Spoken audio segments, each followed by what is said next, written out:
Hello, my Winooski friends and friends from beyond, and welcome to the Winooski Memorial Library Read Aloud. Can you guess what I'm going to read today? I bet you can. I bet you even noticed it already. Today, I am going to read Days with Frog and Toad by Arnold Lobel. I am reading this today with permission from HarperCollins Publishing. Thank you so much for making your children's literature available to us to read aloud during these challenging home educational times. I am going to come over there so I can see the pictures better.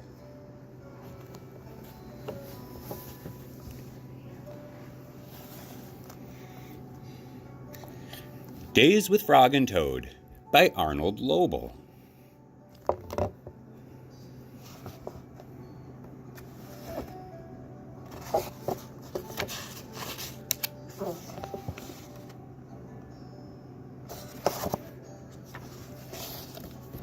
Tomorrow. Toad woke up. "Drat," he said. "This house is a mess. I have so much work to do." Frog looked through the window. "Toad, you're right," said Frog. "It is a mess." Toad pulled the covers over his head. "I will do it tomorrow," said Toad. "Today I will take life easy." Frog came into the house. "Toad," said Frog, "your pants and jacket are lying on the floor." "Tomorrow," said Toad from under the covers. "Your kitchen sink is filled with dirty dishes," said Frog. "Tomorrow," said Toad. "There is dust on your chairs." "Tomorrow," said Toad. "Your windows need scrubbing," said Frog. "Your plants need watering." "Tomorrow," cried Toad. "I will do it all tomorrow." Toad sat on the edge of his bed. "Blah," said Toad. "I feel down in the dumps." "Why?" asked Frog. "I am thinking about tomorrow," said Toad. "I am thinking about all of the many things that I will have to do." "Yes," said Frog. "Tomorrow will be a very hard day for you." "But Frog," said Toad, "if I pick up my pants and jacket right now, then I will not have to pick them up tomorrow, will I?" "No," said Frog. "You will not have to." Toad picked up his clothes. He put them in the closet. "Frog," said Toad, "if I wash my dishes right now, then I will not have to wash them tomorrow, will I?" "No," said Frog, "you will not have to." Toad washed and dried his dishes. He put them in the cupboard. "Frog," said Toad, "if I dust my chairs and scrub my windows and water my plants right now, then I will not have to do it tomorrow, will I?" "No," said Frog, "you will not have to do any of it." Toad dusted his chairs. He scrubbed his windows. He watered his plants. "There," said Toad. "Now I feel better. Now I am not in the dumps anymore." "Why?" asked Frog. "Because I have done all that work," said Toad. "Now I can save tomorrow for something I really want to do." "What is that?" asked Frog. "Tomorrow," said Toad, "I can just take life easy." Toad went back to bed. He pulled the covers over his head and fell asleep.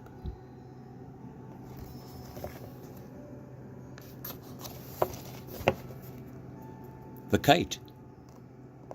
Frog and Toad went out to fly a kite. They went to a large meadow where the wind was strong. "Our kite will fly up and up," said Frog. "It will fly all the way up to the top of the sky." "Toad," said Frog, "I will hold the ball of string. You hold the kite and run."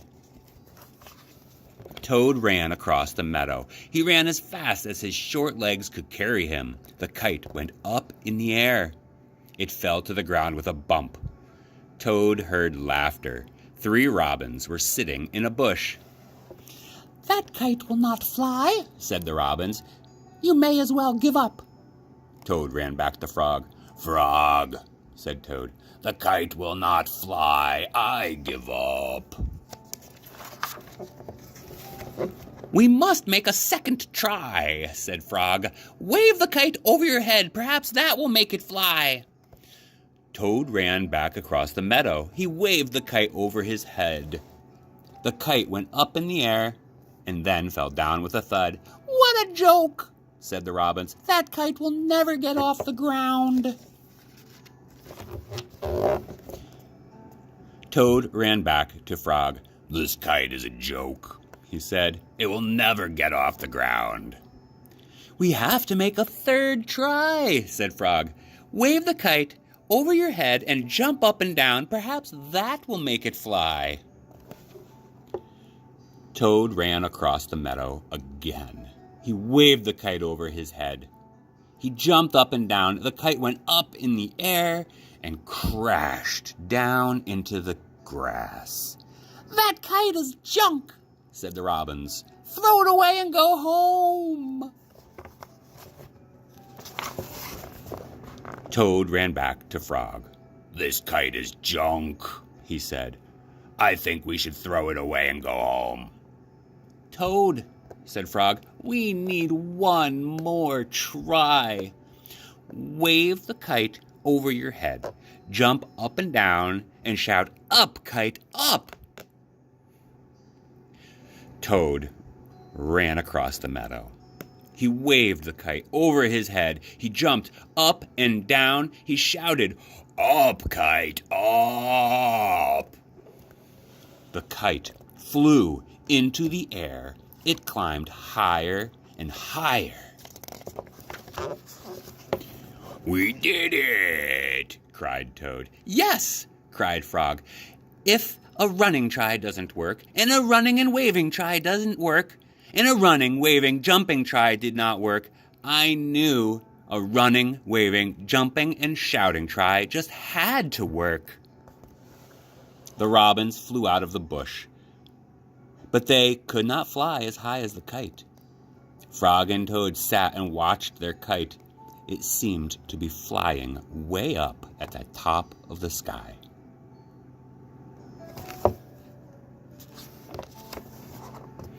Shivers. The night was cold and dark. "Listen to the wind howling in the trees," said Frog. "What a fine night for a ghost story."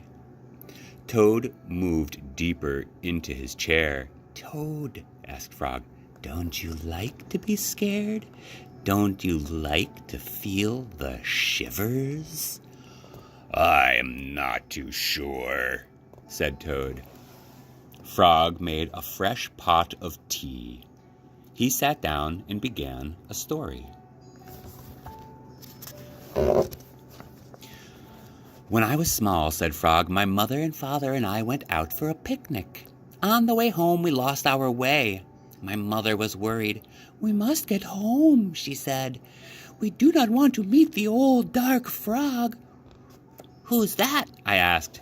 'A terrible ghost,' said my father. Oh, yeah, my father. 'He comes out at night and eats little frog children for supper.'" Toad sipped his tea.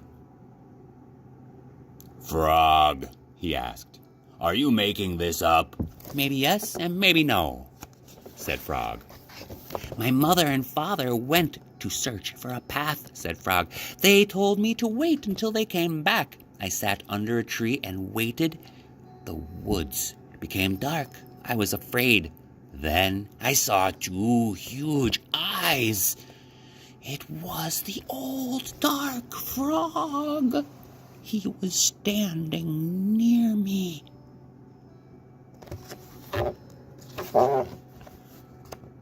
"Frog," asked Toad, "did this really happen?"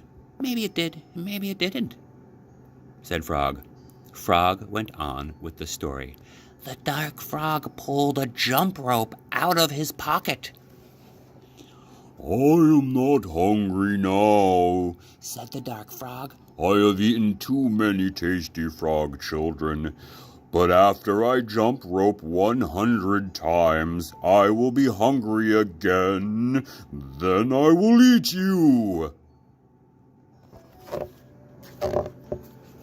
The dark frog tied one end of the rope to a tree. Turn for me, he shouted. I turned the rope for the dark frog. He jumped 20 times. I am beginning to get hungry, said the dark frog. He jumped 50 times. I am getting hungrier, said the dark frog. He jumped 90 times. I am very hungry now, said the dark frog. Oh, what happened then? asked Toad. I had to save my life, said Frog. I ran around and around the tree with the rope. I tied up the old dark frog. He roared and screamed. I ran away very fast. I found my mother and father, said Frog. We came home safe. Frog, asked Toad, was that a true story? Maybe it was, and maybe it wasn't, said Frog. Frog and Toad sat close by the fire. They were scared. Their teacups shook in their hands. They were having the shivers. It was a good, warm feeling.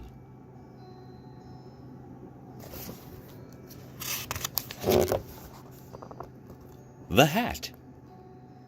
On Toad's birthday, Frog gave him a hat. Toad was delighted. Happy birthday, said Frog. Toad put on the hat. It fell down over his eyes. I am sorry, said Frog. That hat is much too big for you. I will give you something else. No, said Toad. This hat is your present to me. I like it. I will wear it the way it is. Frog and Toad went for a walk. Toad tripped over a rock. He bumped into a tree. He fell in a hole.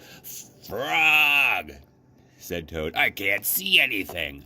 I will not be able to wear your beautiful present. This is a sad birthday for me. Frog and Toad were sad for a while. Then Frog said, Toad, here is what you must do. Tonight, when you go to bed, you must think some very big thoughts. Those big thoughts will make your head grow larger. In the morning, your new hat may fit. What a good idea, said Toad. That night, when Toad went to bed, he thought the biggest thoughts he could think. Toad thought about giant sunflowers. He thought about tall oak trees. He thought about high mountains covered with snow. Then Toad fell asleep. Frog came into Toad's house. He came in quietly. Frog found the hat and took it to his house. Frog poured some water on the hat. He put the hat in a warm place to dry. It began to shrink. The hat grew smaller and smaller. Frog went back to Toad's house. Toad was still fast asleep. Frog put the hat back on the hook where he found it. When Toad woke in the morning, he put the hat on his head. It was just the right size. Toad ran to Frog's house. Frog! Frog! He cried. All those big thoughts have made my head much larger. Now I can wear your present. Frog and Toad went for a walk. Toad did not trip over a rock. He did not bump into a tree. He did not fall in a hole. It turned out to be a very pleasant day after Toad's birthday.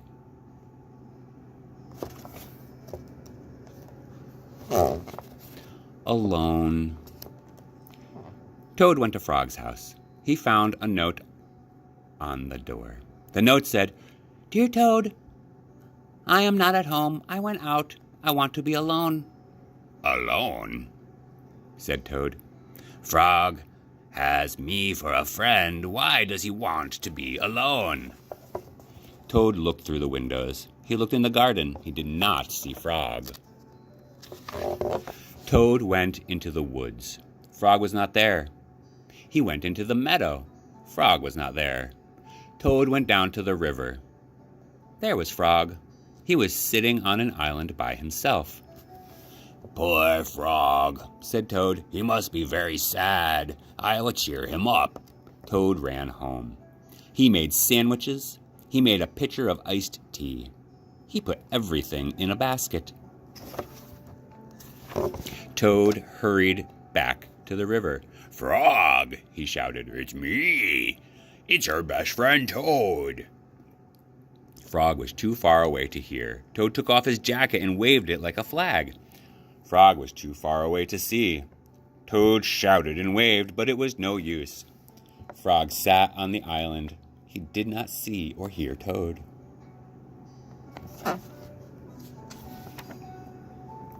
A turtle swam by. Toad climbed on the turtle's back. Turtle, said Toad, carry me to the island. Frog is there. He wants to be alone. If Frog wants to be alone, said Turtle, why don't you leave him alone? Maybe you're right, said Toad.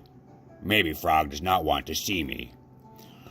Maybe he does not want me to be his friend anymore.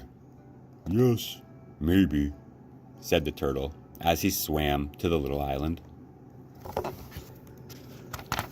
Frog, cried Toad, I am sorry for all the dumb things I do. I am sorry for all the silly things I say.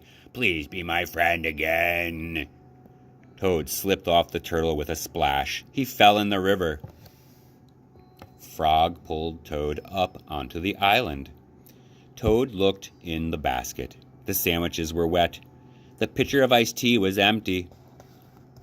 Our lunch is spoiled, said Toad. I made it for you, Frog, so that you would be happy. Frog and Toad stayed on the island all afternoon. They ate wet sandwiches without iced tea. They were two close friends sitting alone together. And that is the end of Days with Frog and Toad by Arnold Lobel. I hope you enjoyed our read aloud today at the Winooski Memorial Library. Check back again soon. I'm gonna do more. You know I will. Thanks and have a great day.